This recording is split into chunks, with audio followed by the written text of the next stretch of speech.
Hello there. Welcome back.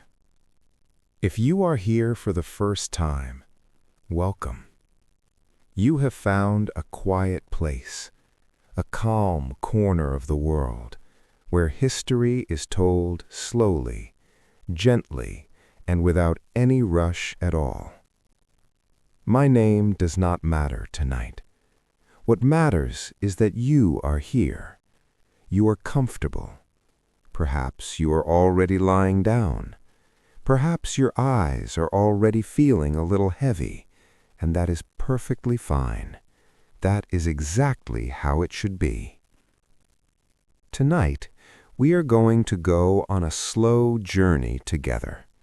Not a fast one, not an exciting one, but a deep, quiet one, curious one. We are going to travel back, very, very far back. Not just a few hundred years, not just a few thousand years. We are going to travel back tens of thousands of years, maybe even further. We are going to ask a very simple question tonight. What did early humans actually do all day? Think about that for a moment. Before cities, before farms, before written language, before money, before clocks, before roads, before all of the things we take for granted today, there were people, real people, not so different from you and me. People who woke up every morning, people who felt hungry, people who got cold, people who laughed, people who got tired at the end of the day and lay down to rest. What did their days look like? What did they spend their time doing? What did they worry about? What made them happy? These are the questions we're going to sit with tonight, slowly, quietly, one section at a time. And by the time we reach the end of this journey, you will likely be fast asleep. And that is a beautiful thing. So take a slow breath in and let it out. Settle into wherever you are resting tonight, and let us begin. The world they woke up into. Let us start at the very beginning of a day. Imagine waking up, but not in your bed, not in your room, not in your house. Imagine waking up outside, not camping, not glamping, not on a comfortable sleeping bag, but truly outside, on the ground, surrounded by the sounds of the world as it was long before humans had changed much of it at all. You open your eyes slowly. The sky above you is lightening. It is that quiet moment just before sunrise when the darkness begins to soften, when the deep blue of the night sky starts to turn just slightly pale at the edges of the horizon. The air is cool, maybe a little damp. There is dew on the grass around you. You can smell the earth, rich and dark and alive. Around you, others are beginning to stir. Because early humans did not sleep alone. They slept together, in groups, close together for warmth and for safety. Families, extended families, small bands of people who had been traveling together, living together, depending on each other for a long, long time. There might be 10 of them, or 20, or maybe 30. Some are still asleep. You can hear their slow breathing. You can see the small shapes of children curled up beside their mothers. You can see older members of the group beginning to sit up, slowly, carefully, moving the way older bodies always move in the early morning, a little stiff, a little slow. And you lie there for a moment, just there, listening. This is something that early humans did.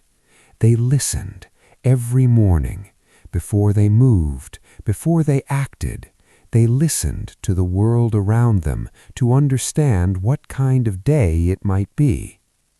What sounds were there? Birds. Yes, many birds, because the world was full of birds in ways we can barely imagine now. The forests were thick and teeming, the skies were busy, and birds were one of the most important signals that early humans paid attention to. Happy birds singing their morning songs meant something. Quiet birds suddenly gone silent meant something very different. A group of birds suddenly taking flight from a nearby tree, that meant something too. Something was moving out there, perhaps something large, perhaps something worth paying attention to. Early humans were incredibly good at reading these signals. They had to be, because the world they lived in was beautiful, deeply, breathtakingly beautiful, but it was also full of things that could hurt them. Large predators, dangerous weather, cliffs and rivers, and terrain that could become deadly in an instant. And so the first act of every morning was simply listening, paying attention, being present in a way that most of us today have almost entirely forgotten how to be. Now, there was no alarm clock, of course. There was no phone to check, no news to scroll through, no notifications waiting for them. There was only the world. The light growing slowly, the sounds of nature waking up, and the warmth of the people sleeping beside them. For a few quiet minutes each morning, it was probably quite peaceful. Just breathing, just being, just existing on the surface of this old, beautiful planet. And then, slowly, gradually, the day would begin. Someone in the group would get up first. It was often the older members, or perhaps a designated lookout if the group had been traveling through unfamiliar territory. Someone whose job it was to be aware, to notice, to keep watch. They would stand and stretch, slowly, looking around at the landscape, scanning the tree line, checking the sky. Is there smoke? Is there movement? Is there anything that does not feel right? No. Everything seems calm. And so the rest of the group would begin to wake as well, slowly, one by one. Children were not dragged out of bed and hurried off to school. They woke up at their own pace, blinking and yawning, crawling under whatever they had covered themselves for warmth. There was no breakfast already made, no food on a table, no kettle boiling. The first task of every day was simply this: figure out where food was going to come from. And that one task shaped almost everything else about their lives. Let us stay with this for a moment longer. The landscape around an early human group was not empty. It was absolutely full of things they could use. But you had to know where to look. You had to know what season it was. You had to know the weather had been like recently. You had to know the patterns of the animals around you, the migration routes, the drinking places, the dens. You had to know which plants were safe to eat and which were not. You had to know which berries were ripe and which were still weeks away from being ready. You had to know which roots were edible in winter when nothing else was growing. This knowledge was not in a book. It was in the heads of the older people in the group. It had been passed down, word by word, story by story, generation by generation. And gathering that knowledge, sharing it, and using it together was perhaps the single most important thing that early humans did every single day. The morning would begin with a kind of quiet conversation, not always in full sentences, not always in any language we would recognize today, but communication nonetheless, gestures, sounds, shared understanding. The group would begin to make a plan. Where are we going today? Who goes where? Who stays here? And the day would begin to take shape. The art of finding food. Food was everything. I want you to really sit with that idea for a moment.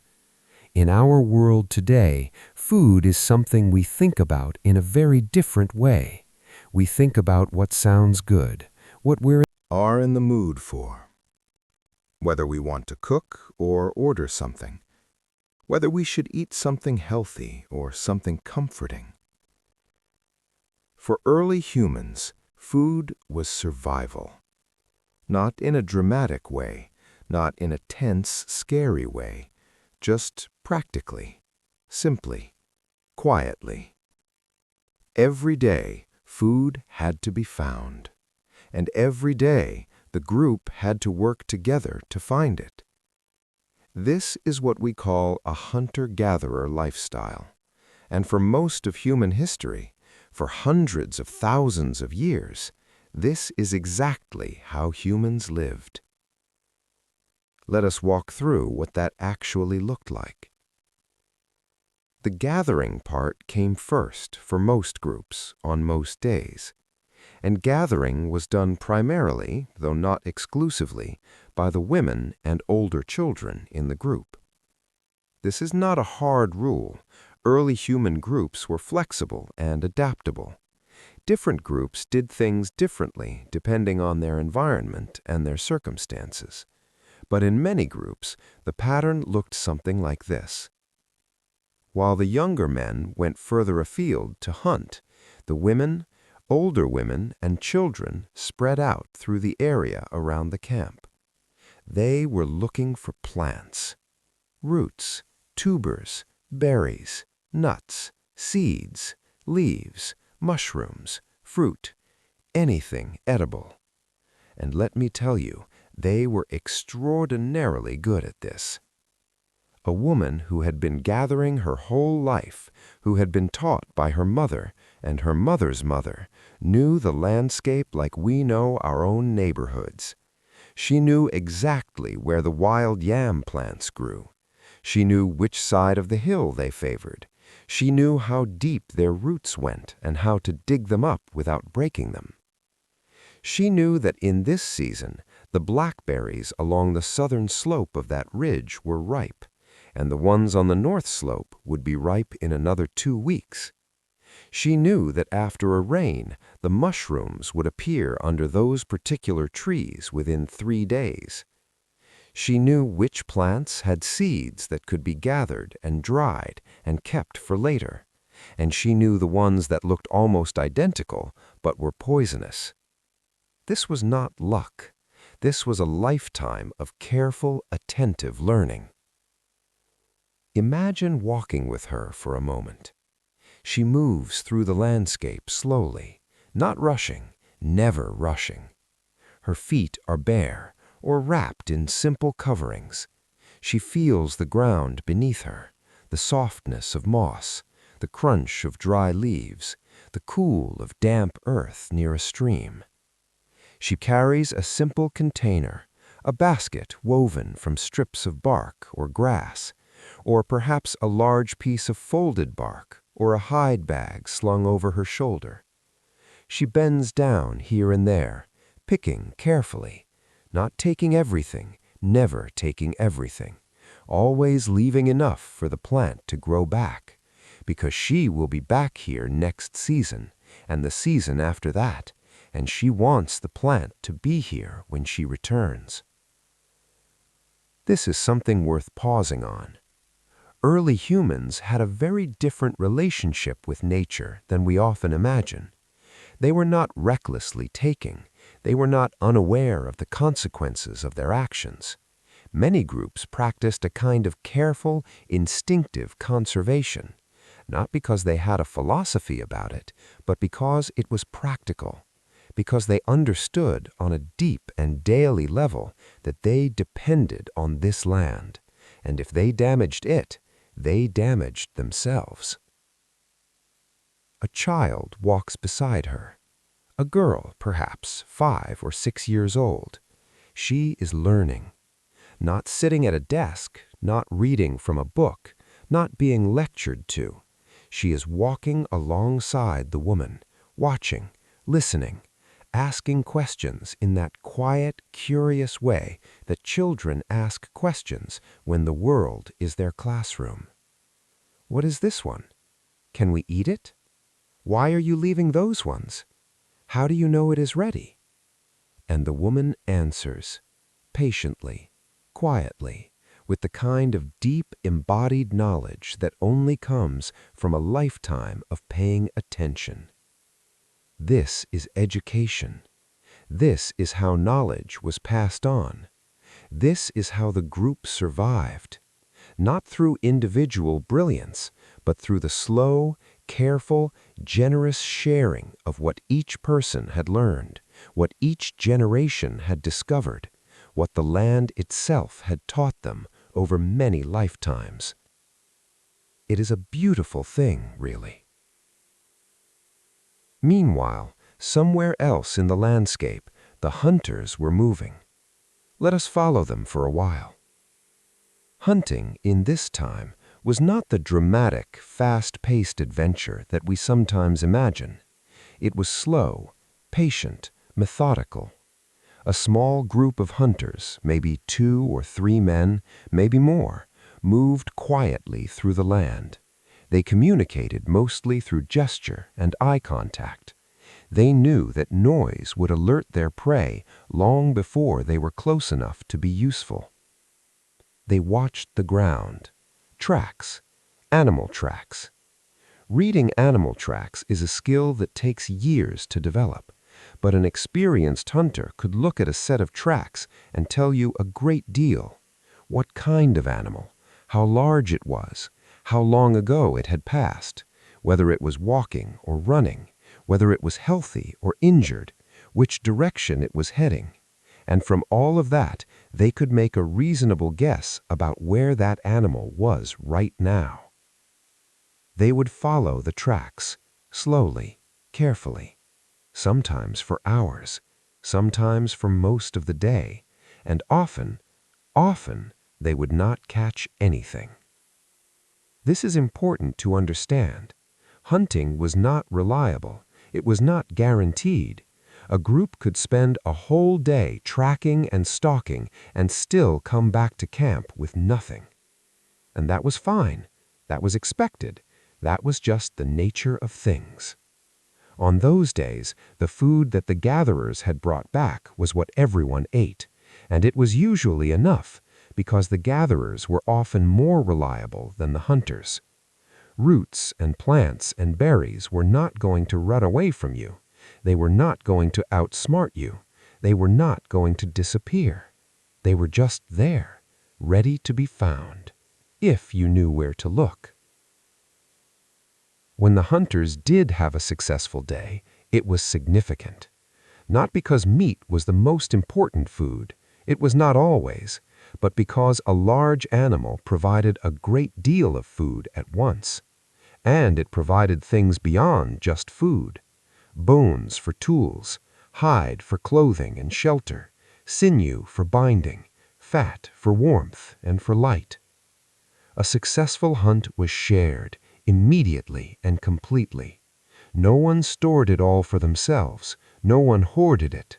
The food was brought back to camp and distributed, widely, generously, even to those who had not participated in the hunt at all. The elderly who could no longer hunt, the injured, the mothers with young babies who had stayed back. This sharing was not charity, it was practical logic, because the hunter who was generous today might be the injured person who needed to be fed next month. And everyone knew this. everyone understood that the group's survival depended on everyone taking care of everyone else. This kind of deep, practical cooperation and generosity was one of the defining features of early human life. It wasn't perfect. People were still people. There were disagreements, there were conflicts, there were moments of selfishness and jealousy and frustration. But the baseline was cooperation. The default was sharing. The understanding that we are in this together was baked into the structure of daily life in a way that is quite moving to think about. Let us rest here for a moment. The afternoon is moving along now. The gatherers have returned to camp. Their baskets are full of roots and berries and a few handfuls of nuts, perhaps some mushrooms, perhaps some edible leaves. The hunters have returned too. On a good day, they carry something. On a quieter day, they carry nothing but their tools and their knowledge and their patience. Everyone is a little tired, a little hungry, and now the camp comes alive in a different way.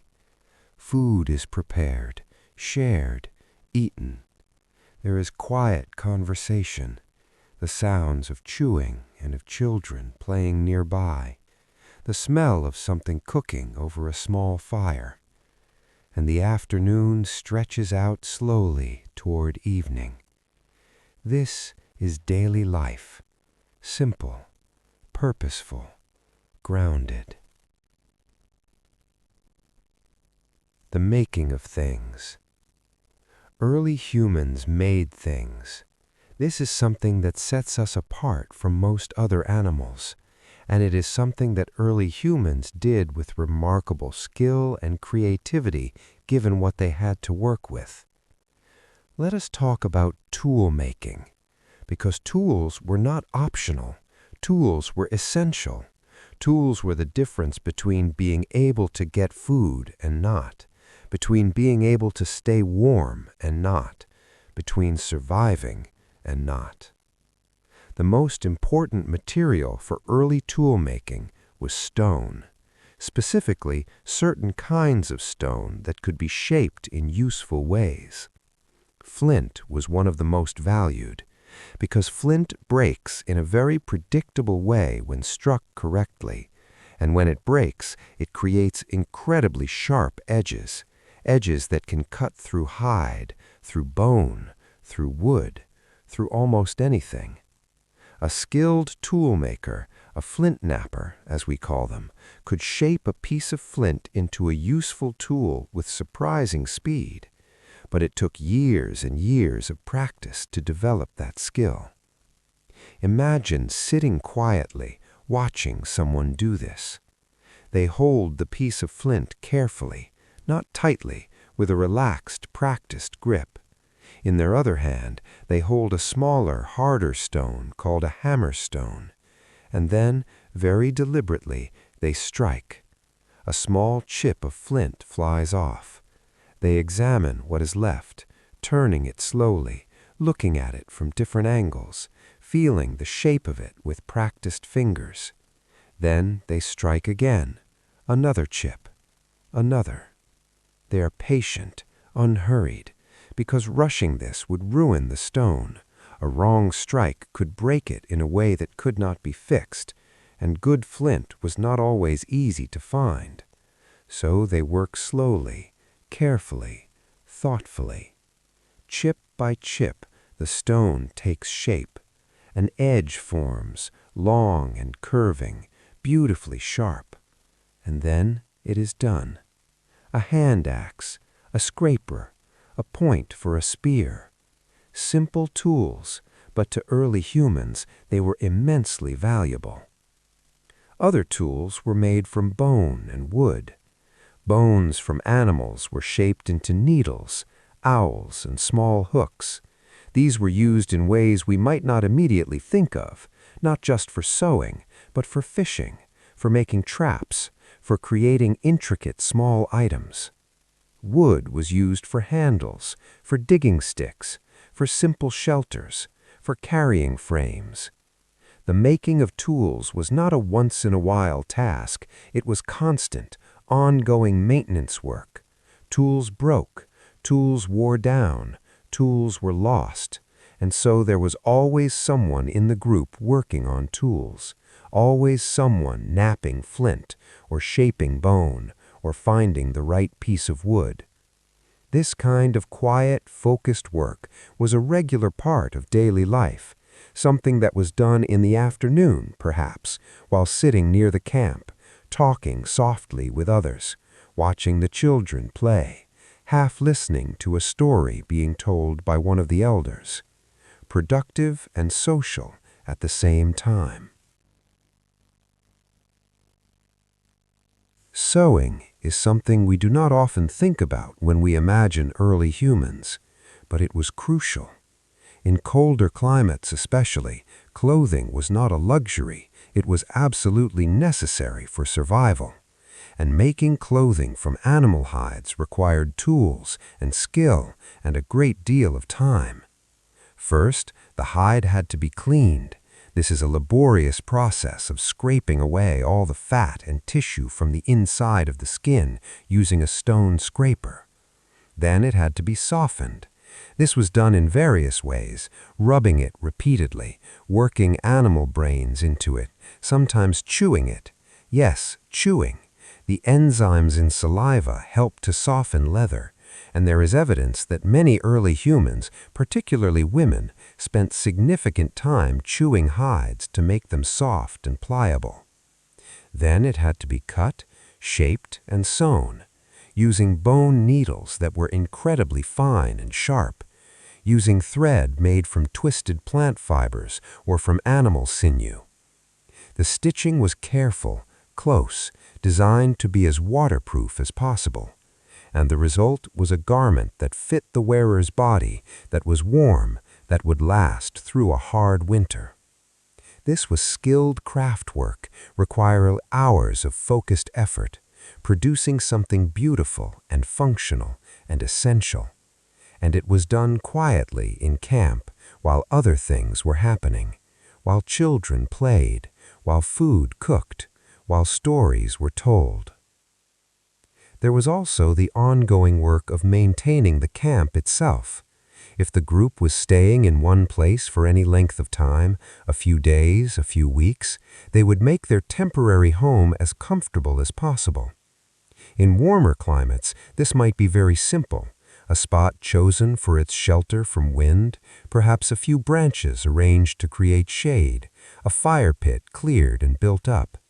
In colder climates, shelters were more substantial, frameworks of wood and bone, covered with hides, or caves and rock overhangs that offered natural protection from weather. These shelters required maintenance. Hides needed to be re-secured if the wind pulled at them. Fires needed to be tended. The ground inside the shelter needed to be kept as clean and clear as possible. Someone was always doing this work, quietly, steadily, without fuss. This is something worth thinking about. The rhythm of daily life for early humans was not chaotic or random. It was purposeful, organized in an informal, flexible way, but organized nonetheless. There was work to be done, and people did it together. The fire. Let us sit by the fire for a while, because fire was not just a tool for early humans. Fire was the center of everything: warmth, light, protection, cooking, community. Fire changed almost everything about human daily life, and once humans learned to control and make fire, something that happened at least 500,000 years ago, and perhaps much earlier, it became one of the most important things in their world. The fire in the center of the camp was kept burning. Someone was responsible for it, feeding it wood, making sure it did not go out. Because starting a fire from scratch was hard work. You could use a hand drill, a long, straight stick spun rapidly between the palms against a wooden board. This created friction. Friction created heat. Heat created a tiny glowing ember, and from that ember, with careful breath and carefully prepared tinder, a fire could be coaxed into being. Or you could use a bow drill, which made the process a little faster. Or you could strike two specific kinds of rock together, flint and iron pyrite, to create a spark. But none of these methods were quick or easy. All of them required dry materials, and the right materials, and the skill to do it correctly. And so, the fire was never allowed to die if it could be helped. The fire was where the group gathered. In the morning, people would wake and move toward the warmth of it. In the evening, as the light faded and the air cooled, everyone would draw close. The fire was where food was cooked, where tools were made, where children played, where elders talked, where stories were told. And stories around the fire. This is one of the most beautiful and important things that early humans did. We will come back to this in a later section, because stories deserve their own space tonight. But for now, just hold this image. A small group of people in the gathering dark of evening, the stars beginning to appear overhead, and in this time, before any kind of light pollution existed anywhere on Earth, the stars were brilliant, astonishing, a vast, luminous sweep of light across the sky. The fire glowing warm in the center of the group, faces lit softly, eyes reflecting the light, someone talking quietly, others listening, the smell of food, the sound of small children already drifting toward sleep, wrapped in fur beside their mothers. This is early human life at its most human. This is recognizable even now, even to us.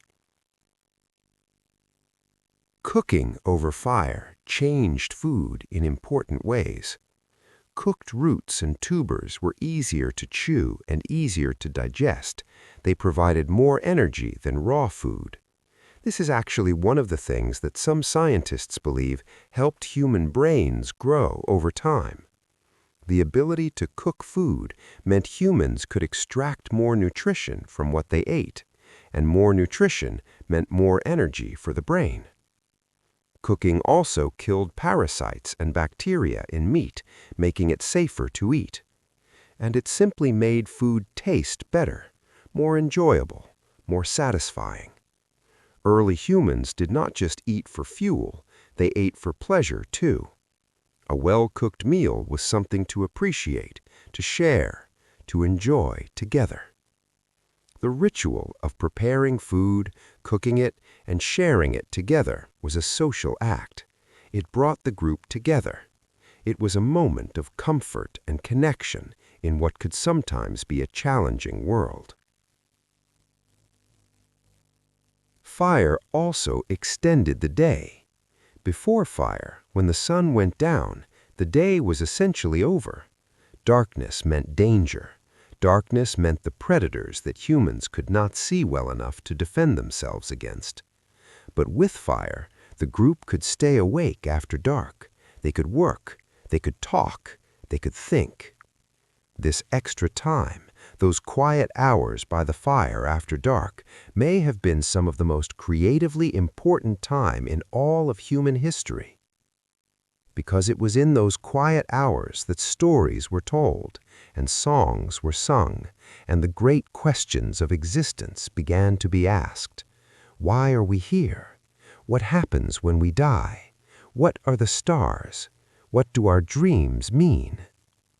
These questions, asked quietly by firelight tens of thousands of years ago, are the same questions that philosophers and mystics and ordinary people still ask today. The fire changed everything, and it changed us. Children and family life.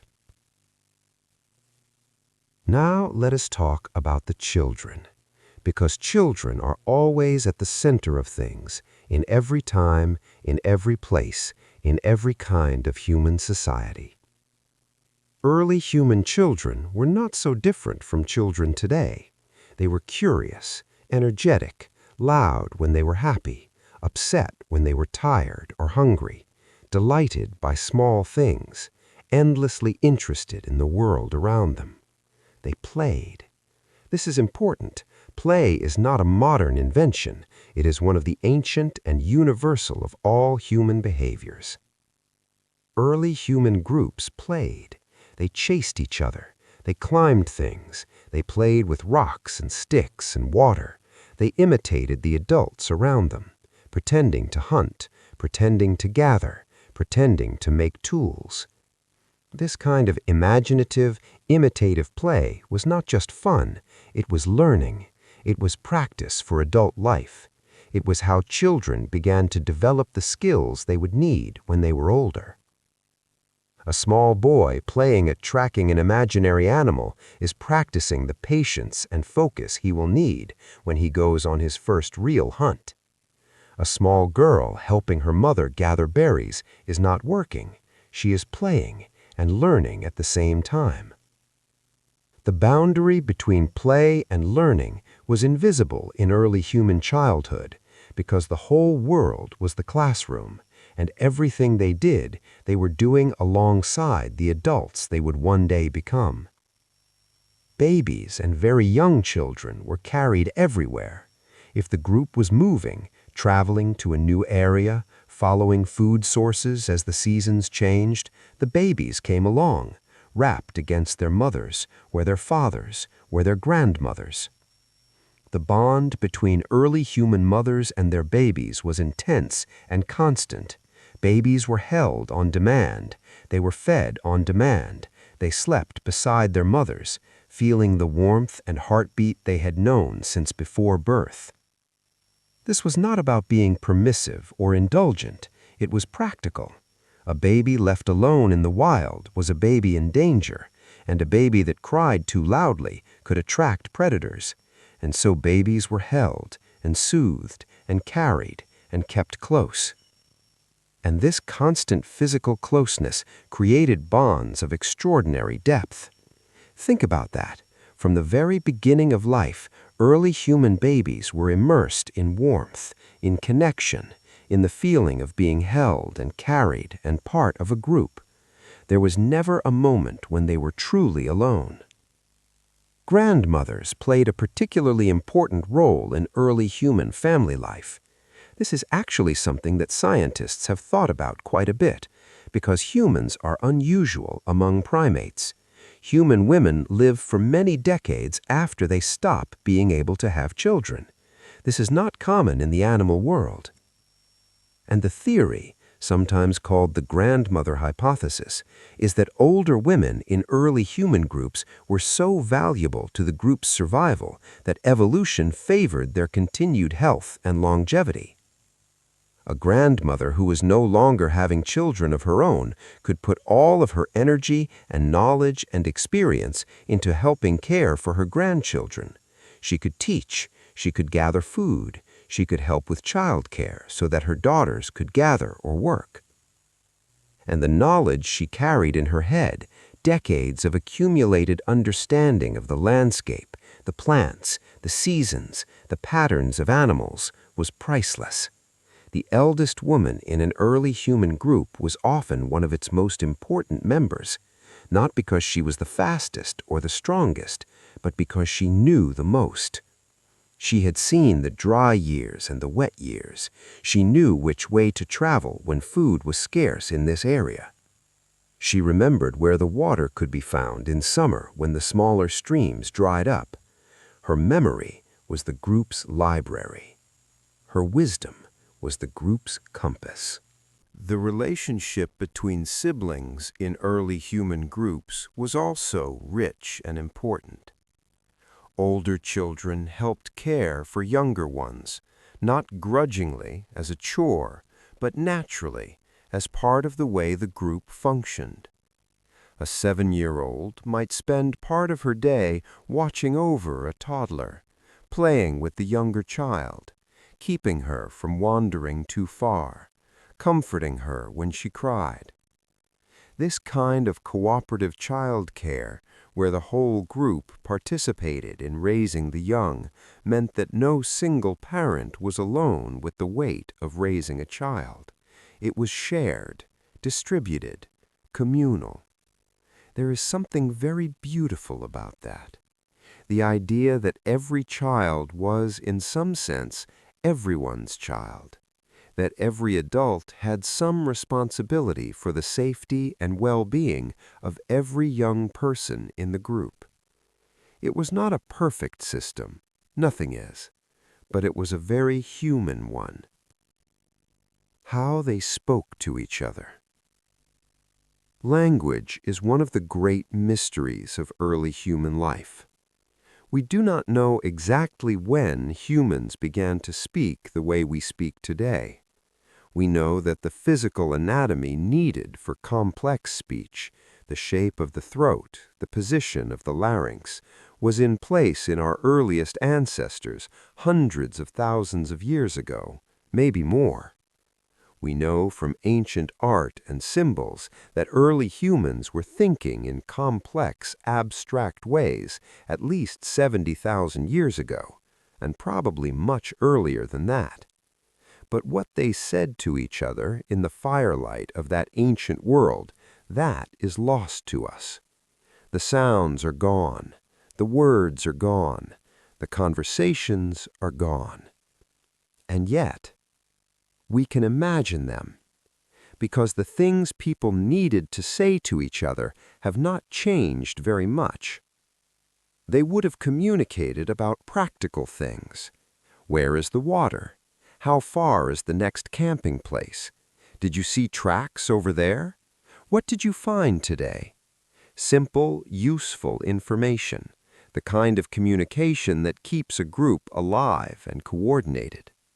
But they would have also communicated about more than that, because humans are social in a way that goes beyond simple coordination. They would have talked about each other, who did what, who behaved well today and who did not, the small dramas and tensions and reconciliations that happen in any group of people living closely together. Researchers who study language evolution call this social grooming, the idea that human language evolved partly as a way of maintaining social bonds, of keeping track of relationships, of building trust and connection within the group. In other primates, social bonding happens through physical grooming, picking through each other's fur, removing parasites, touching and being touched. It strengthens bonds. It reduces stress. It says, I am here. I care about you. You matter to me. Language may have done something similar for early humans. Talking together, sharing stories, sharing gossip, sharing observations, sharing feelings was a way of grooming without needing to physically touch, a way of saying, I know you. I see you. You are part of my world. They also communicated through sound in ways beyond words. Humming, clicking, rhythmic percussion. Singing, or something very like singing, may be one of the oldest human behaviors of all. Think about what a song does. It coordinates breath. It synchronizes bodies. When a group of people hum or sing or chant together, their breathing begins to align. Their hearts, some research suggests, begin to beat at similar rhythms. It creates a feeling of unity, of being one with the people around you. And in a small group living in a world of uncertainty and challenge, that feeling was not trivial. It was precious. A mother singing to her baby, a group humming together by the fire, a rhythmic chant accompanying the preparation of food. Sound wove through the day like a thread, connecting people to each other and to the world. And they communicated through gesture, through expression, through touch. A hand on the shoulder, a look shared across the fire, a slow nod of understanding. Human faces are extraordinarily expressive, more so than most other animals. We have tiny muscles around our eyes and mouth that allow us to communicate an enormous range of emotion and intention with the slightest movement. Early humans read each other's faces just as we read faces today, with the same instinctive speed, the same unconscious processing. Happiness, worry, anger, amusement, tenderness, fear. All of these things were visible on the faces of the people in the group, and everyone was watching, all the time. This attentiveness to each other, this constant, subtle reading of mood and intention and well-being, was one of the things that kept the group functioning smoothly. You knew when someone was not doing well. You noticed and you responded, instinctively and naturally. That is what it means to be human. That has always been what it means to be human.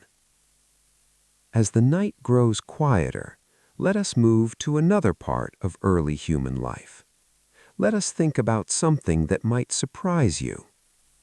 Let us think about silence, rest, play, and the slow hours. Here is something that researchers who study modern hunter-gatherer societies, groups of people who still live in a way similar to our early ancestors, have found very interesting. Hunter-gatherers do not work all day. They do not grind away from sunrise to sunset in a constant struggle for survival. In fact, studies of modern hunter-gatherer groups consistently show that most of them spend only 3 to 5 hours per day on activities directly related to getting food, sometimes less. The rest of the day? Rest, conversation, play, art, music, storytelling, just being. This is not laziness, this is wisdom. Because working when you are exhausted is inefficient and dangerous. A tired hunter makes mistakes. A tired gatherer might miss things. A tired tool maker might create a flawed tool that breaks at a critical moment. And so rest was built into the rhythm of the day, not as a guilty pleasure, not as something to be earned, but as a natural, necessary, valued part of life. Imagine the quiet hours of a warm afternoon. The sun is high, the temperature is at its peak. It is the hottest part of the day. Most animals in the landscape have gone quiet and still, lying in the shade, conserving energy. And the human group does something similar. Some people are napping, lying comfortably in whatever shade is available, breathing slowly, drifting. Others are awake but relaxed, sitting, talking in quiet voices, doing small, easy tasks with their hands, the kind of work that does not require much concentration. Braiding fibers, working on a small tool, picking through a pile of gathered seeds to remove the inedible ones. Children are playing nearby, but even their play has quieted in the heat. They are sitting in the shallow water of a stream, splashing gently, or chasing each other slowly without much urgency. An elderly man is telling a story to a child who has come and sat beside him. His voice is low. The child is listening, half awake, leaning against him. This is the slow middle of the day, unrushed, unscheduled, open. There is something about it that feels enormously appealing when you think about it, even now, even to us with all our calendars and commitments and to-do lists. The idea of a day that has space in it, that is not crammed to the edges with obligation, that allows for stillness and quiet and simply being. Early humans had that, built into the structure of their lives. every day. Play was not just for children. Adults played too. They played games. Some of the earliest evidence of game playing in human history goes back thousands of years. Simple games with stones or bones, games involving balance and throwing and skill. They told jokes. We know this because all human groups, everywhere throughout history, tell jokes. Humor is one of the most universal human behaviors, making each other laugh, finding the ridiculous in everyday life, teasing each other good-naturedly. They competed in friendly ways, friendly wrestling, races, tests of strength and skill.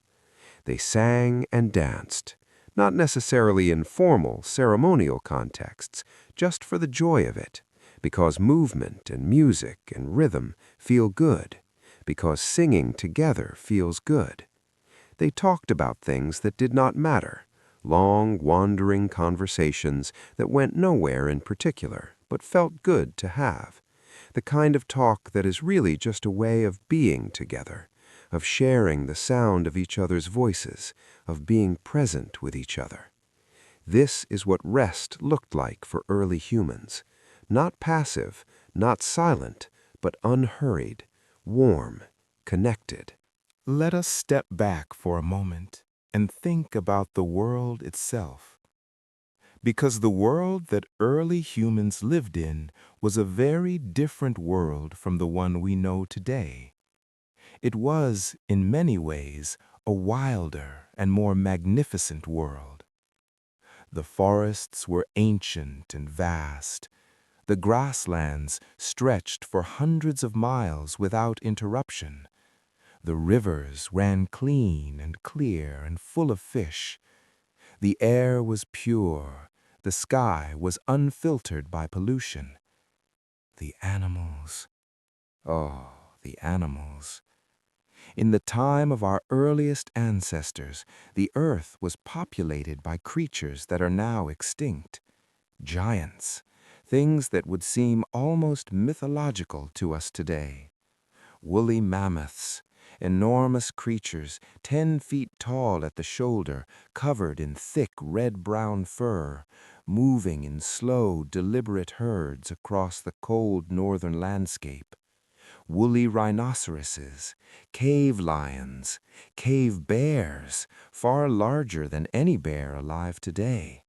Giant ground sloths in the Americas, the size of elephants. Megafauna, the great animals of the ancient world. Early humans lived alongside these creatures, hunted some of them, feared some of them, revered some of them, watched them in silence and wonder. It changed with the seasons in dramatic ways. In winter, in the northern and southern parts of the world, the cold came with a kind of total authority. Snow fell, rivers froze, the land became white and quiet and still. Food became scarce, and the group had to have prepared for this.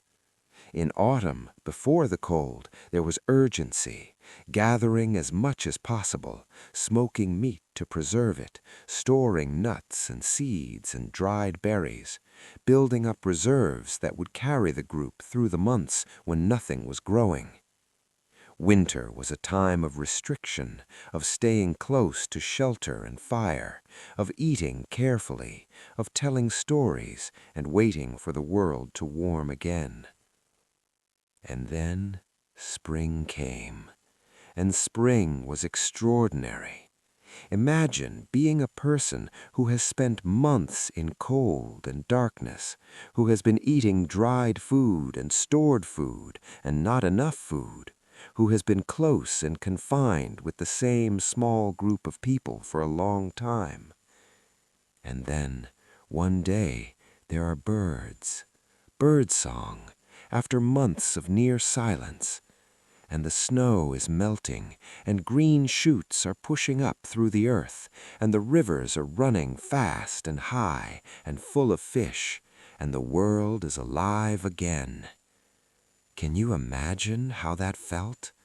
The joy of it, the physical relief, the sense of the world breathing out after a long held breath. Spring must have been one of the happiest times of the year for early humans, a time of abundance after scarcity, warmth after cold, life after the long stillness. Autumn brought its own beauty and its own work. The harvest, the gathering, the preparation. Berries ripe and heavy on the branches, nuts falling from the trees, animals fat from a summer of good eating. It was a busy time, an urgent time, but also a beautiful one. The light turning gold and low and long, the air crisp and clear. There is something about autumn that still affects us today.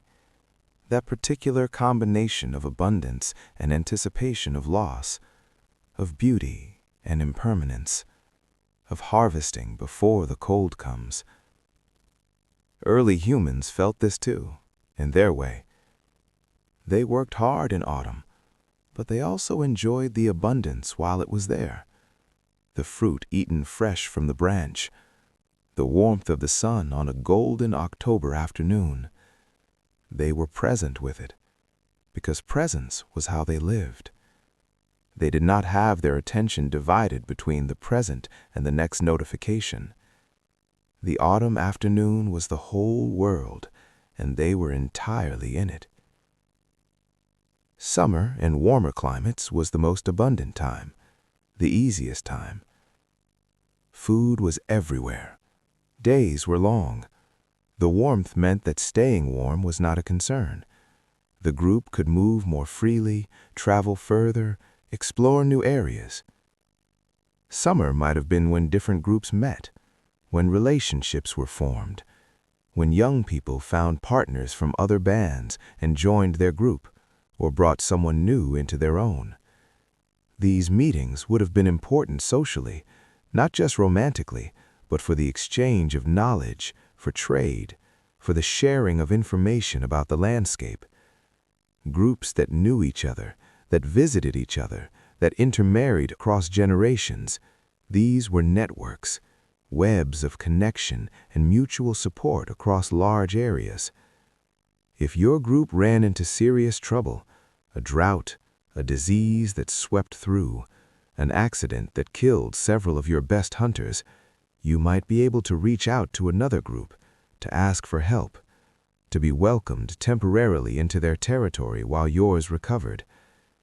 This kind of wider social network was another insurance policy, another layer of resilience that helped humans survive in an uncertain world.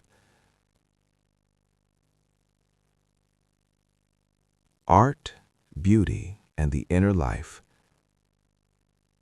Now, let us talk about something that I find one of the most moving aspects of early human life: the art. Because early humans made art, deliberately, intentionally, beautifully. Cave paintings that are over 40,000 years old, some that are over 60,000 years old, and some researchers believe there may be evidence of artistic behavior going back even further than that. Paintings of animals, of hands, of symbols and shapes that we do not fully understand. Small sculptures carved from stone or bone or ivory, figurines of animals, of human forms, jewelry, personal decoration, beads made from shells, from animal teeth, from stones bored through with great care and strung on cord. Engravings on bones and stones, patterns, marks. These are not the marks of creatures living only for survival. These are the marks of people who had an inner life, who saw beauty, who wanted to create it, who wanted to express something about their experience of being alive. Imagine the person who painted those cave paintings.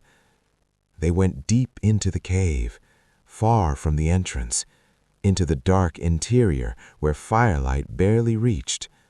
They carried small lamps made of hollowed stone filled with animal fat and a wick of plant fiber. They lit their way into the darkness, and then they painted. Using pigments ground from minerals, red ochre, black manganese, ground to a fine powder mixed with animal fat or water or saliva, applied to the cave wall with fingers, with simple brushes from hair or grass or moss, sometimes blown through a tube to create a fine spray. And they painted animals: bison, horses, rhinos, mammoths, aurochs, deer.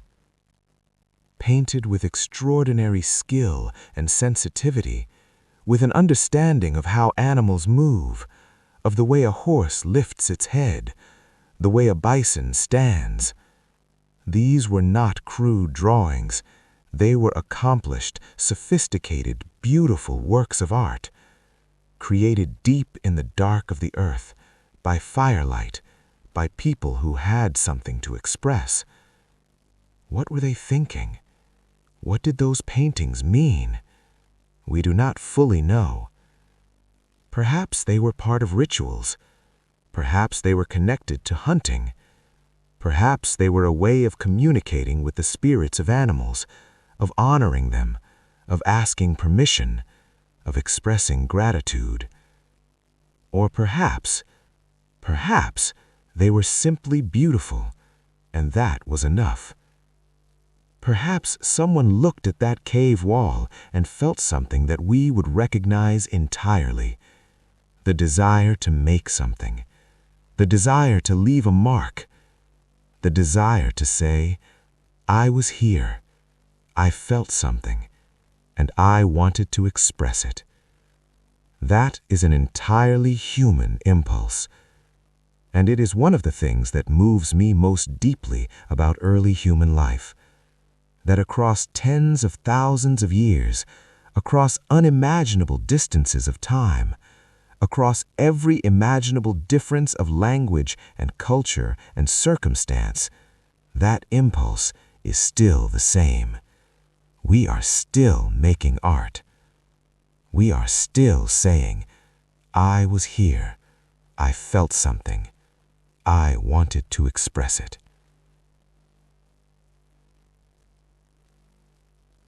The small personal ornaments deserve mention too.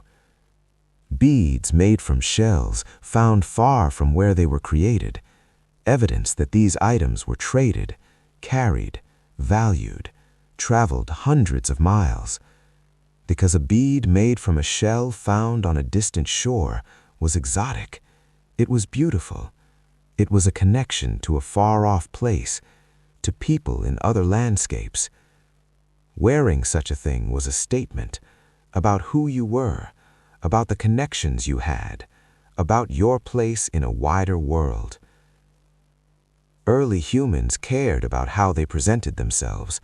They cared about adornment, about beauty, about expressing something about themselves through what they wore and how they looked. Red ochre, the mineral pigment used in cave paintings, was also used on bodies, to paint skin, to mark faces and hands. Why? For ritual purposes, perhaps, or to identify themselves as belonging to a particular group, or simply because it was beautiful, because the deep red against brown skin was striking, because color delights the eye. We are a species that finds beauty, that seeks it, that creates it.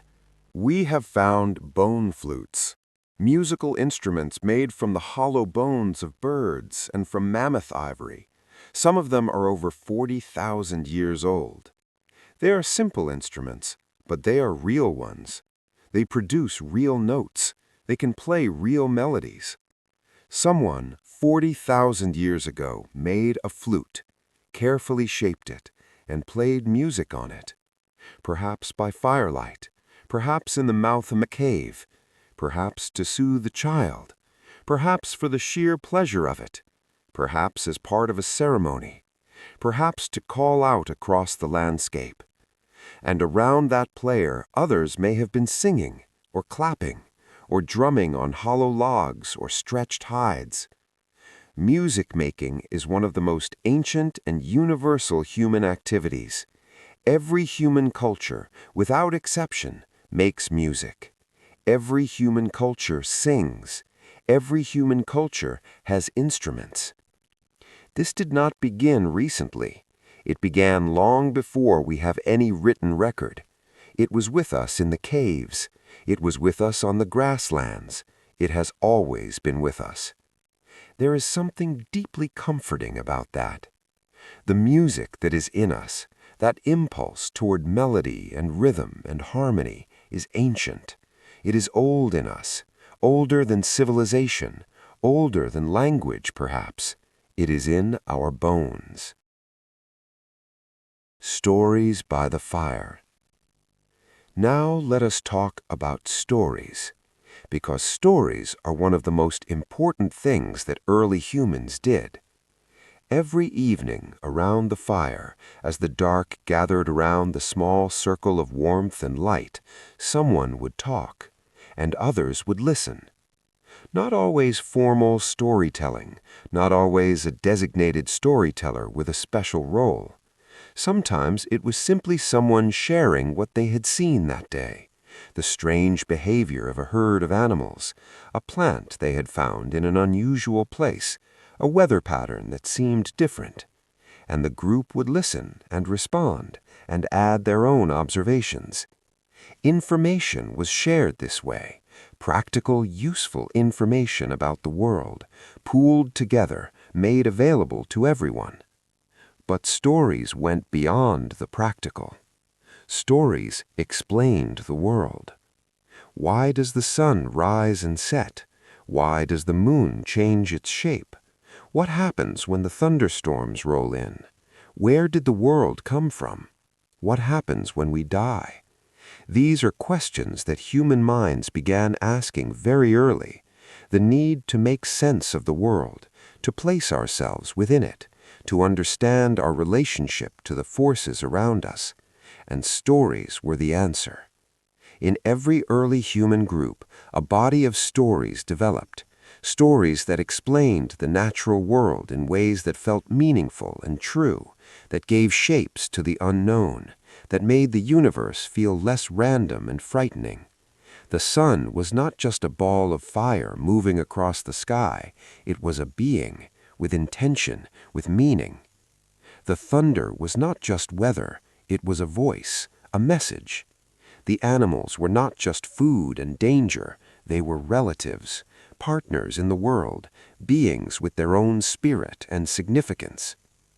These stories, these ways of seeing the world, gave early humans something very valuable: a sense of place, a sense of belonging, a sense that the world made sense, that it had structure, that they were part of something larger than themselves.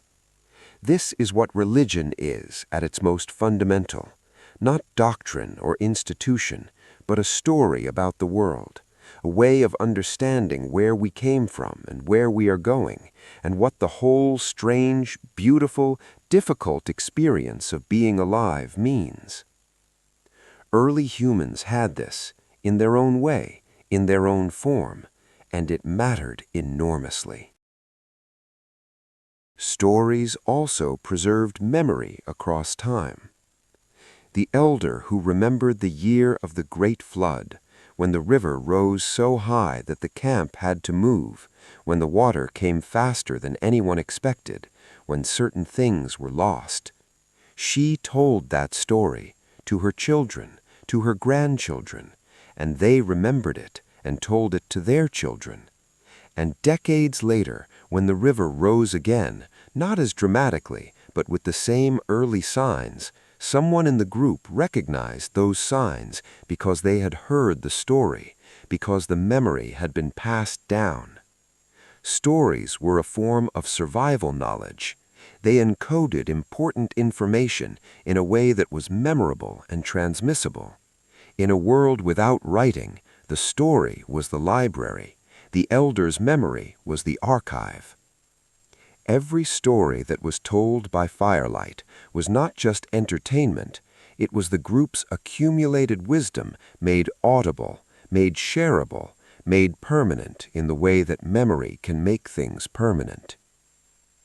Children listened to stories with extraordinary attention. Not the distracted, half-present attention of a child in a car looking at a screen, but the deep, full, absorbed attention of a child with nothing to look at but the firelight and the storyteller's face. And the storyteller's face was worth watching, because early human storytellers were performers. They used expression and gesture and tone and pace to bring the story alive, to make the listener feel as if they were there. They knew how to build tension, how to pause at exactly the right moment, how to make a child lean forward with wide eyes, how to make the whole group break into laughter at the right moment, and then how to bring it back to calm, to resolution, to the quiet wisdom that lay underneath. The best storytellers in the group were valuable, honored. Their stories were listened to, remembered, repeated. They were the keepers of the group's identity, the guardians of its memory, the voices through which the past spoke to the present. Dreams were also a source of stories. Early humans paid deep attention to dreams. In many early cultures and traditions, dreams were considered not random noise, but real messages, communications from the world beyond ordinary waking experience, from ancestors perhaps, from the spirits of animals or place, from something deeper and older than everyday life. The person who dreamed vividly was listened to. Their dream was described and discussed. It was interpreted. It was given meaning. Whether that meaning was literal or metaphorical, or simply a way of processing daily experience through the symbolic language of sleep, it does not matter. What matters is that the inner life was taken seriously.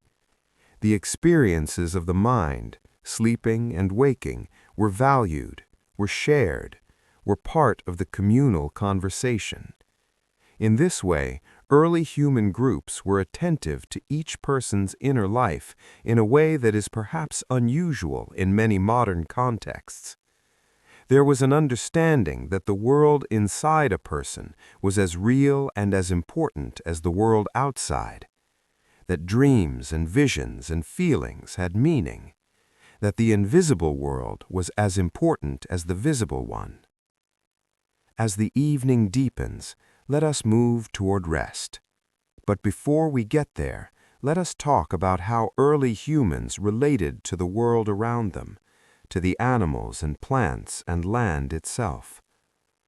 Living with the natural world. Early humans did not see themselves as separate from nature. This is perhaps the most fundamental difference between their worldview and ours. For most of human history, people understood themselves as part of the natural world, not above it, not outside it, not in control of it, but within it, dependent on it, in relationship with it. The land was not just a resource to be used, it was a living thing, a presence, something with its own intelligence and power and agency. The animals were not just food and danger, they were beings, with their own lives and their own significance, with spirits in many early traditions that needed to be respected and honored. The rivers and mountains and forests were not just scenery, they were participants in life, places with their own character and personality, places that deserved attention and care and respect. This is not naive or superstitious. It is a different way of relating to the world, and in many ways it is a more honest one than what we practice today.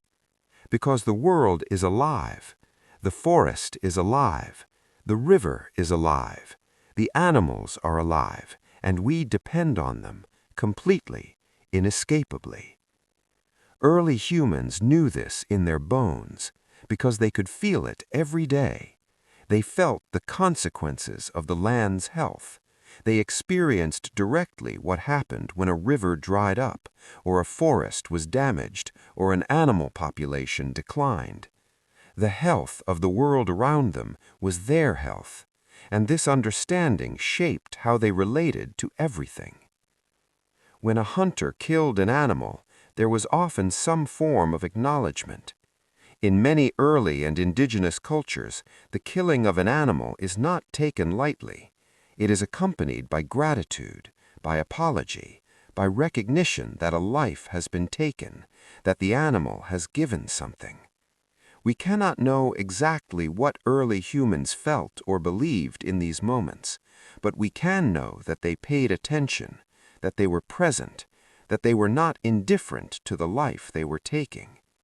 The animal was not just a resource, it was something that had lived, that had had its own life, that was now giving its life to sustain theirs. This attentiveness, this relationship with the natural world, this sense of responsibility and gratitude, it is one of the things I find most beautiful about early human life. Not perfect, not always harmonious. People are people. Early humans made mistakes, overhunted sometimes, damaged their local environments in ways that forced them to move on.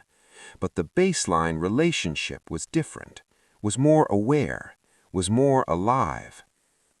They watched animals with extraordinary attention, because to hunt successfully, you had to understand the animal, not just its physical characteristics, but its behavior, its patterns, its moods. You had to know when it was calm and when it was alert, where it went to drink and when, what it ate and where it found that food, how it responded to weather, what sounds it made and what those sounds meant. A skilled hunter carried a detailed three-dimensional model of the animal's life inside his head. He thought like the animal, in a sense, put himself inside the animal's perspective. This depth of attentiveness and empathy toward another species, the ability to model what that other being was thinking and feeling and likely to do, is one of the things that makes humans unusual in the animal world. And it was developed through a lifetime of watching, of paying attention, of being present with the natural world. Plants, too, were known deeply and intimately, not just which ones were edible, but their whole lives, when they sprouted, how they grew, when they flowered, when they seeded, what insects visited them, what weather they preferred. A woman who gathered plants her whole life knew her plants like a gardener knows a beloved garden, with personal knowledge, with recognition, with the kind of attention that comes from years of observation. She might have a sense of affection for certain plants, the reliable ones that were always there when she needed them, the generous ones whose roots were always large and full. She would greet the first green shoots of spring with genuine pleasure, with relief, with something that might have felt like love. This is not fanciful. It is what happens when you pay close attention to something for a very long time. Affection follows. Recognition follows. Care follows. The world was full of beings they knew well, not just humans, but plants and animals and places, all part of a vast, intricate web of relationships. And they were part of that web, and they knew it. Seasons, movement, and following the land. Early human groups moved.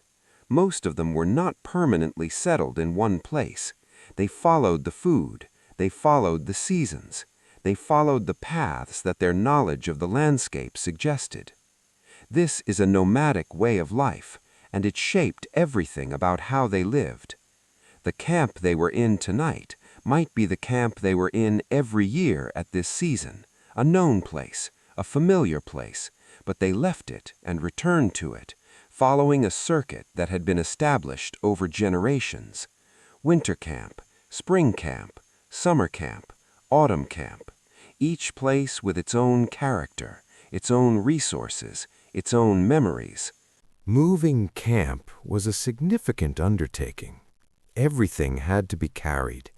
There were no wagons, no beasts of burden, no wheels. Everything that was carried by people. And so early humans did not accumulate much. They could not, because they had to carry everything they owned on their backs. Everything they had needed to be light, useful, essential. A few tools, some clothing, fire-making materials, perhaps a hide or two for sleeping on, perhaps a container or two. That was roughly it. The whole of a person's possessions could be carried in a bundle on their back. Think about that. We live in a world of enormous material accumulation. Most of us own things we could possibly carry in 100 trips, more things than we use or need or often even remember we have. And yet we do not necessarily feel richer than those early humans. We do not necessarily feel more secure or more satisfied or more free. There is something about traveling light that the possessionless traveler understands very well. When you own nothing, you are free to go anywhere. When everything you need can be carried with you, no place holds you. The whole world is yours. Moving through the landscape was also itself a kind of knowledge building. Every journey through new or familiar territory was an opportunity to observe, to learn, to update the mental map that every member of the group carried in their head. Mental maps. This is one of the most impressive cognitive feats that early humans and modern hunter-gatherers demonstrate. A person who is ranged across a territory of hundreds of square miles carries a detailed, accurate map of that entire area in their memory. The location of water sources, the positions of useful plants, the terrain, the dangerous areas, the safe routes. This is not a written map. It is a living map, built from years of walking and watching and paying attention, and it is remarkably accurate. Studies of modern hunter-gatherers have shown that their spatial memory and navigational abilities are extraordinary by modern standards. They can travel through unfamiliar territory with minimal confusion. They can find their way back to a place they visited once years before without hesitation. The brain that humans developed over hundreds of thousands of years of moving through the landscape is an astonishingly good navigation system. And it is still inside us, still capable of those feats if we give it the practice and the space to develop them. There is a particular quality to walking through landscape that early humans would have experienced every day. We sometimes call it embodied awareness. The state of being fully present in your physical body as it moves through a physical environment, feeling the ground under your feet, noticing the air changing, smelling what the wind carries, hearing what the landscape sounds like. This is a very different state from the experience of sitting in a car or on a bus or in an office, where the body is stationary and the mind is elsewhere.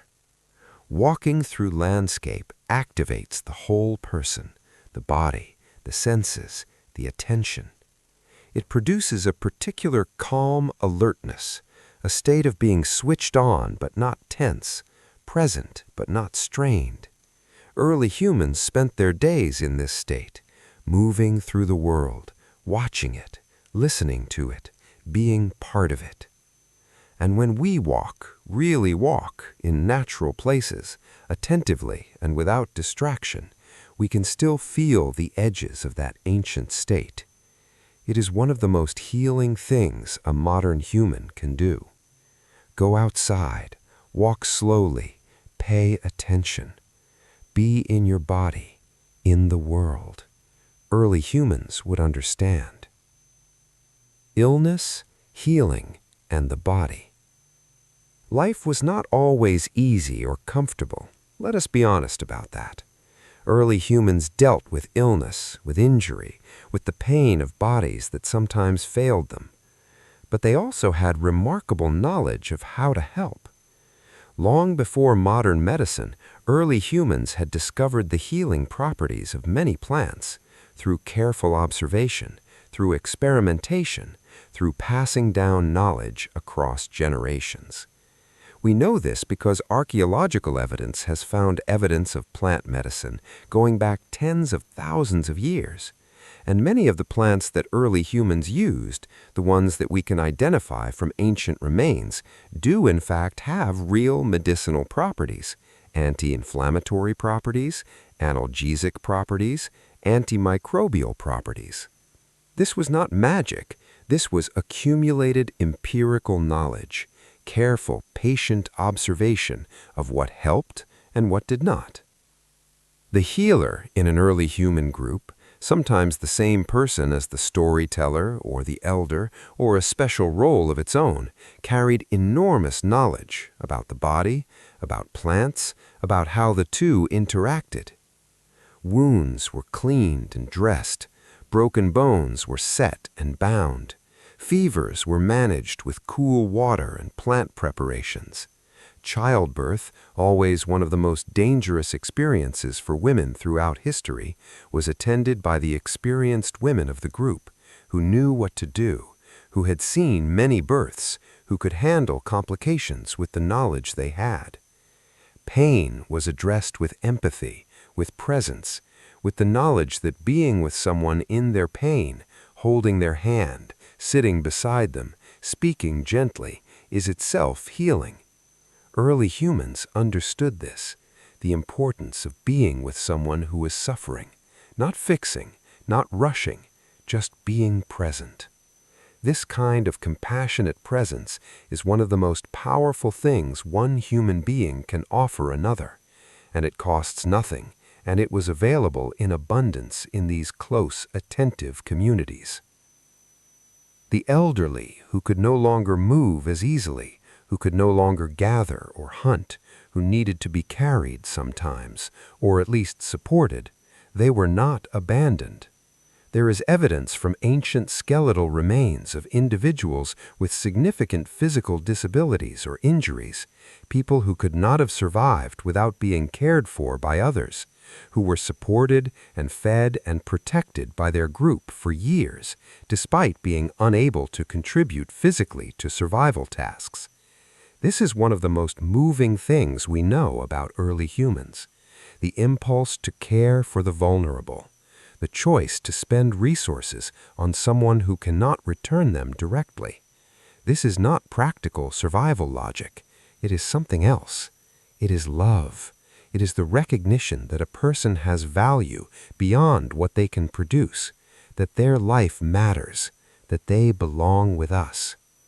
This impulse to care for those who cannot care for themselves is ancient. It is in us. It has been in us for as long as we have been us. It is one of the things I most love about being human. Death was part of life, and early humans faced it honestly and with ceremony. When someone died, and people died of all the things that still take lives today, infection, injury, illness, old age, the group grieved. Grief is not a modern invention, it is ancient. The sadness of losing someone you love, the weight of their absence, the strange quiet where their voice used to be. And the burial of the dead, the care given to the body after death, was one of the earliest ritual practices we know of. Graves from tens of thousands of years ago show bodies laid down carefully, sometimes in a particular position, curled like a sleeping child, sometimes with objects placed near them, tools, flowers, ochre pigment. Why? We cannot know for certain, but the careful treatment of the dead suggests a belief, a hope, a sense that this life was not the only one, that something continued, that the dead person was going somewhere and might need their tools, might want to be beautiful, might want to know they were loved. The desire to honor the dead, to say goodbye with care, to mark the ending of a life as significant, this is one of the most deeply human things there is, and it is very, very old. The evening returns. Now the day is coming to its end. Let us feel the evening coming in. The light is changing. The brilliant white light of midday has softened. The sun is moving toward the horizon. The shadows are long and golden. The air is beginning to cool, and the group is coming back together. Those who were out in the landscape, gathering, hunting, ranging, are returning to the camp. There is a warmth to this moment, a homecoming quality. The fire is bright. Someone has been keeping it going, and now more wood is added, and the fire grows, casting a wider circle of warmth and light against the approaching dark. Food is being prepared. Perhaps some roots are placed in the coals to roast, their skins blackening, their flesh softening and sweetening with the heat, the smell rising warm and good into the evening air. Perhaps some meat from yesterday's hunt is being cooked over the flame, sizzling, filling the air with the smell that has been filling evening air around human fires for hundreds of thousands of years.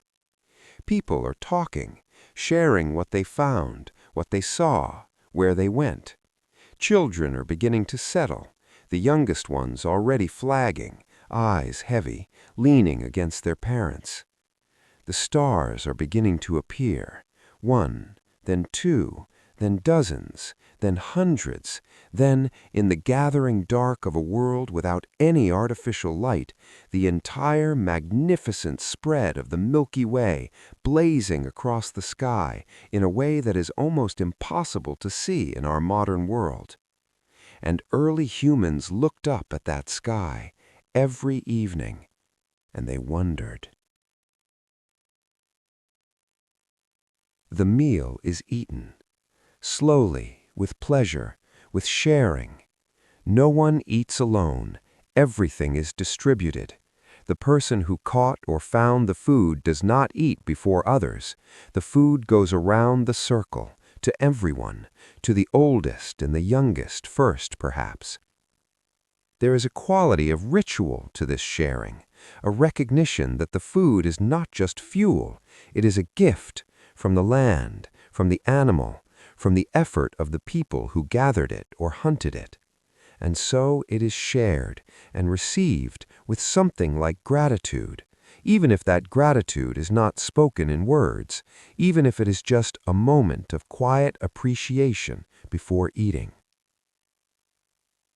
The evening conversation is different from the day's conversation, slower, more reflective. The day's events are told, the stories come out. The older members of the group begin to talk in the way that elders talk everywhere, in every culture throughout history. With the long view, with the perspective that comes from having lived long enough to see things repeat, seasons, cycles, the patterns that lie beneath the surface of things. The young listen and learn and ask questions, and the fire burns down slowly, and the children fall asleep one by one, curled up warm, breathing slowly and deeply, their small chests rising and falling, safe. The adults talk on a little longer, but their voices grow quieter, their eyes grow softer. The conversation becomes less purposeful, more dreamy, the way conversation gets late at night when tiredness loosens the edges of thought and the mind begins to wander. One yawns, and then another, and slowly, without any ceremony, people begin to lie down, to find their spot beside their families, their partners, their friends, to settle into the warmth of the ground and the warmth of the people beside them. The fire is lower now, its glow steady and soft. Someone will stir in the night if it gets too low, but for now it is enough. Enough light, enough warmth. That is ancient intelligence, still working, still alive in you. And there is more. They knew how to be alone without being lonely. Solitude was not an absence, it was a space. A quiet internal landscape is real and meaningful as the physical one around them. A person might walk away from the group for a time, sit by a river, climb a ridge, watch the horizon. Not to escape, not to distract themselves, but simply to be. And in that being, thoughts would settle, emotions would move and reshape themselves. Clarity would come, not forced, but allowed. They knew how to listen, not just to words, but to tone, to silence, to what was not said. In a small group, this mattered. Misunderstanding could have consequences. Cooperation depended on sensitivity, so they listened with their whole attention. They knew how to rest, not just sleep, though sleep, as we have seen, was deep and meaningful, but rest in the waking sense. Periods of stillness, of doing nothing in particular, watching the fire, watching the sky change color at dusk, letting the body recover, letting the mind drift without being pulled in a dozen directions at once. And perhaps most importantly, they knew how to belong. Belonging was not something to be earned through achievement. It was not conditional, not constantly in question. It was a given. You were part of the group. You had a place, a role, a set of relationships that defined you and supported you. People knew your history. They had seen you grow, seen you struggle, seen you succeed. You were known. And in being known, you were held. This did not mean life was easy. Far from it. Early human life was often hard. There was danger, there was loss, there was uncertainty. But there was also a kind of psychological grounding, a deep sense of being embedded in a network of relationships, human and non-human, that gave life context and meaning. Compare that for a moment with the modern condition. We are more connected than ever in a technical sense. Messages can cross continents in an instant. We can see and hear people thousands of miles away as easily as if they were in the same room. And yet, many people feel profoundly alone, disconnected, unseen, untethered from any stable sense of place or community. Our attention is fragmented, pulled constantly from one stimulus to another. Our rest is shallow. Our sleep is often disturbed. We have gained so much, and in gaining it, we have also quietly lost certain ways of being that once came naturally to us. But lost does not mean gone. The human mind has not fundamentally changed in the short span of recorded history. The patterns are still there. The capacities are still there. The ability to be present, to notice, to rest deeply, to listen, to dream and to reflect on those dreams, to feel connection, real, embodied connection with other people. These are not relics of the past. They are potentials of the present. They can be remembered, relearned, reintegrated into modern life in small, quiet ways.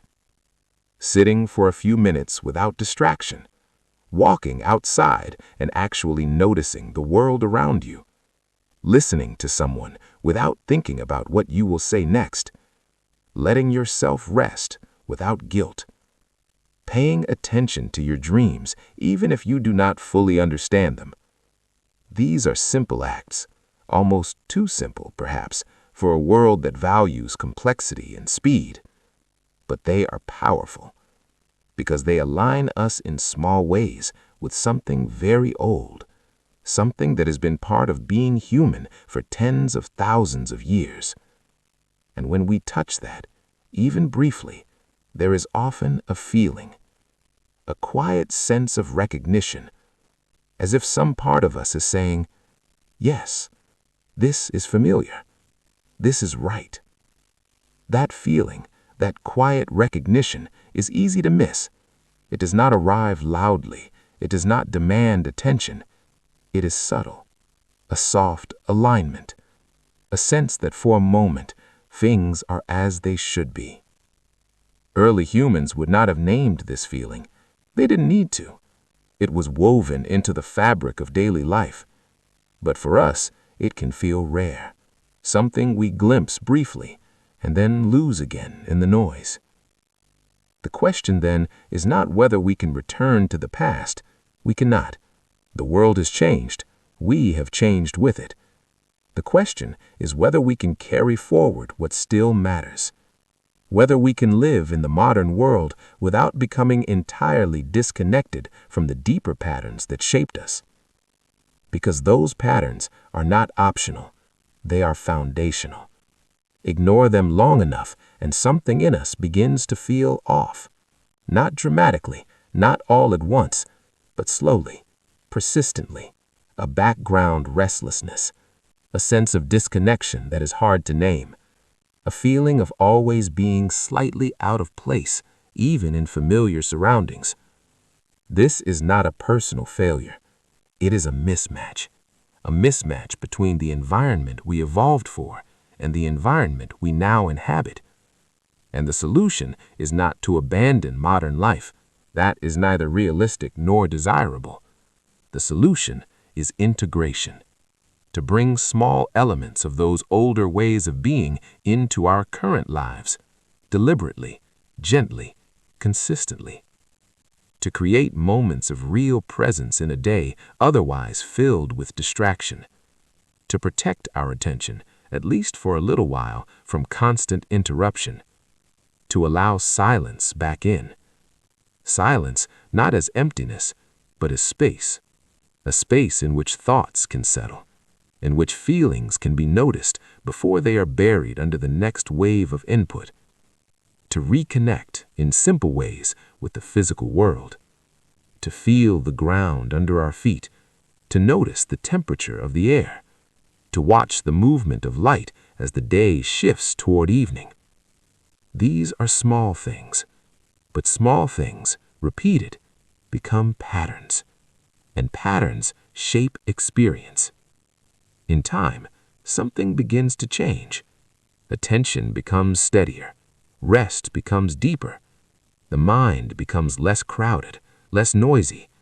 And that quiet sense of recognition, that feeling of this is right, begins to appear more often. Not constantly, not perfectly, but enough. Enough to remind us that beneath the complexity of modern life, there is a simpler rhythm still available to us. A rhythm of waking and sleeping, of effort and rest, of connection and solitude. A rhythm that does not need to be invented, only remembered. And perhaps this is the deeper continuity between us and those early humans. Not the tools we use, not the structures we build, not the technologies we rely on, but the underlying architecture of the mind.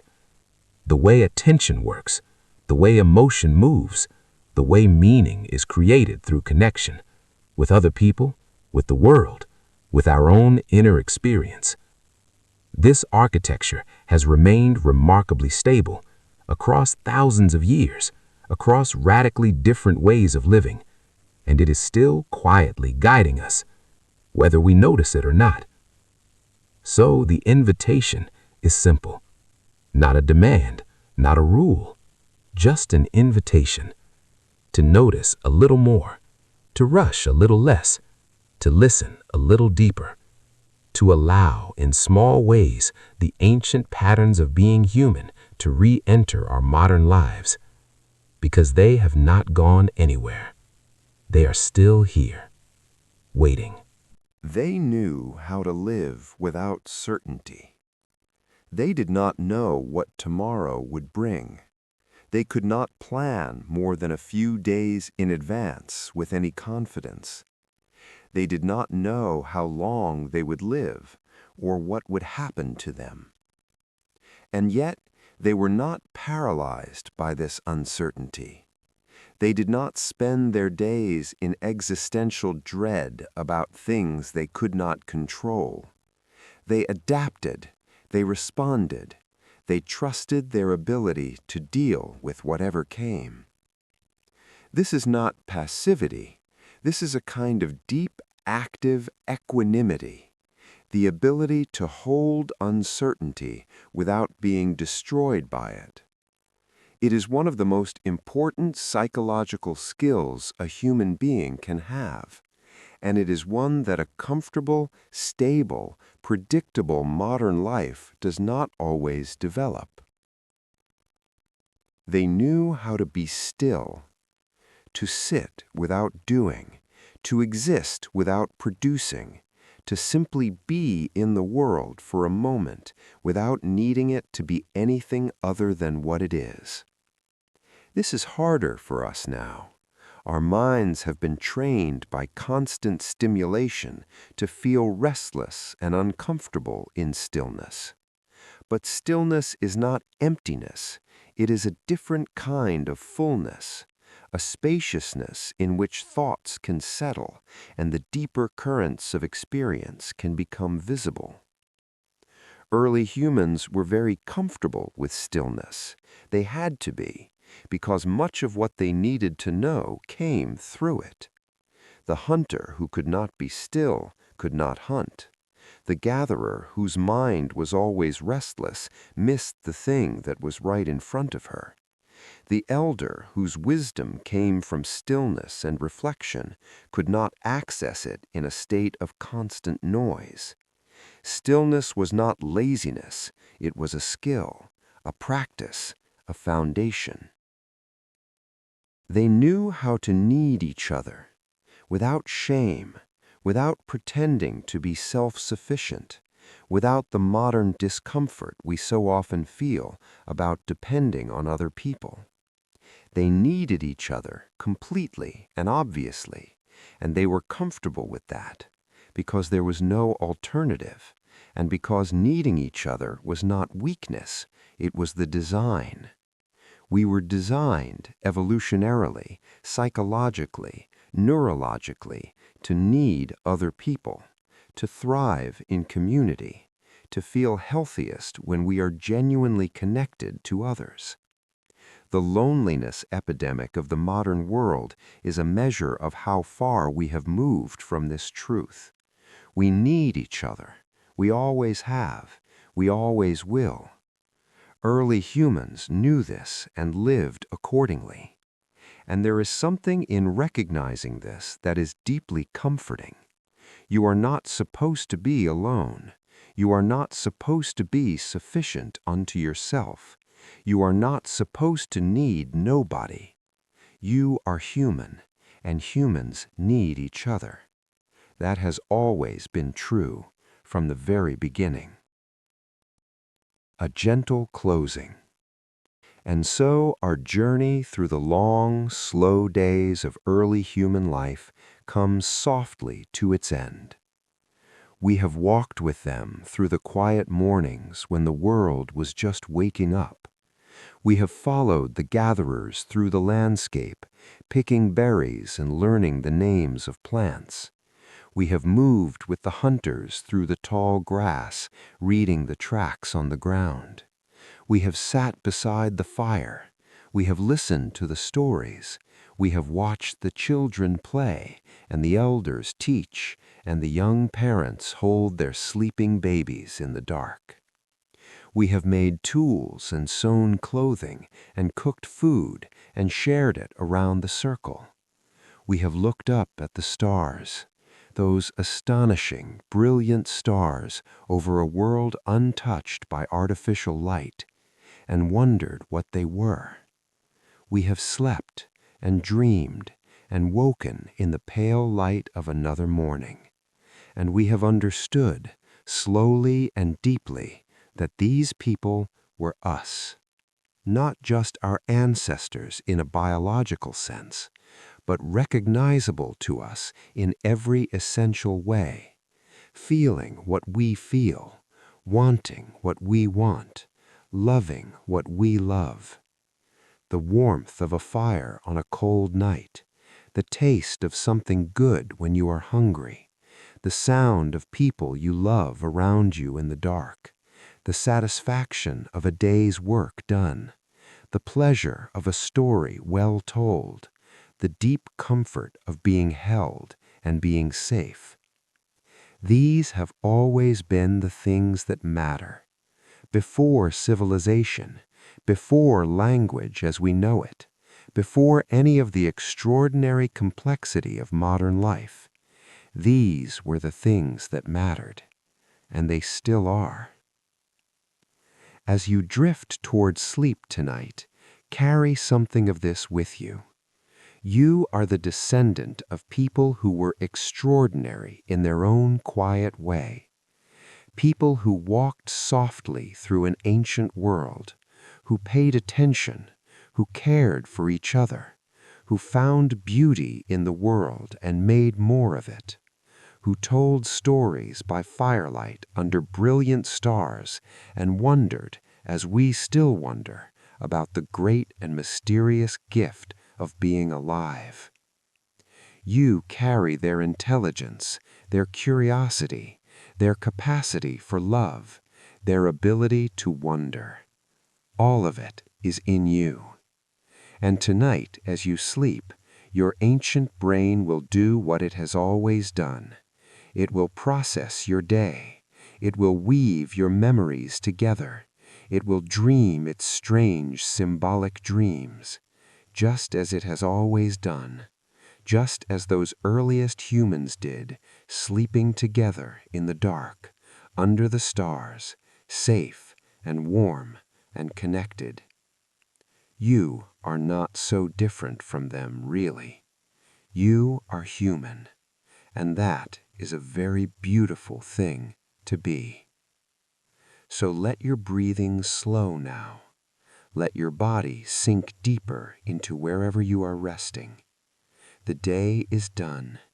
The fire has burned down to a warm glow. The stars are above you, and around you somewhere are the people who love you. You are safe. You are warm. You belong. Sleep now, softly, slowly. You are home. Good night.